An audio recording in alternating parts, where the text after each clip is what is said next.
என் ஆள் போயிட்டா மச்சான். யாரோட மச்சான்? டேய், என்னைய பிடிக்கலன்னு விட்டுட்டு போயிட்டாடா. சரி விட்றா.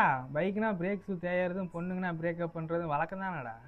அவன் வந்ததுக்கப்புறம் தான் மாப்பிள்ளை என் வாழ்க்கையில் ஒரு ஒளியே வந்துச்சு. ஏன்டா வரும்போது விளக்கோட வந்தாளா? அவள் என்னைய விட்டுட்டு போகிறதுக்கு ஒரு ரீசன் சொல்கிறா, நான் அவளை மறந்துடுறேன். டே மச்சான், நீயே ஒரு ஃபுல் டைம் குடியாரண்டா. டே வேற சொல்கிறா. 8 வருஷமே அவனாவது காலேஜ் முடிச்சுட்டு வேலைக்கு போகாமல் இருப்பானாடா.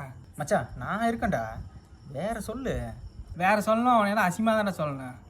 ஊரில் இருக்கிற மொல்ல மாதிரி தானே பூரா பண்ணுறது. விட்டு போயிட்டானா போக தான் செய்வா. இப்படியே டெய்லியும் குடிச்சிட்டு இருந்தால் லைஃப்பில் எல்லாம் முன்னேறவே மாட்டேன் மச்சான். என்னடா என்னை டிமோட்டிவேட் பண்ணுறியா? சரக்கில் தண்ணி ஊற்றலாமா தண்ணியில் சரக்கு ஊற்றலாமான்னு யோசிக்கிற மூதேவி சூரியனை போட்டு சூர்யா மாதிரி பேசுறியா நீ? அவள் விட்டு போனது கூட எனக்கு அவ்வளோ கஷ்டமா இல்லைடா. உனக்கே தெரியும், காசு இல்லாமல் தான் நான் ஒரு லேஸ் பாக்கெட்டு வாங்கினேன். மனசாட்சியே இல்லாமல் எல்லாத்தையும் திங்கிறியாடா.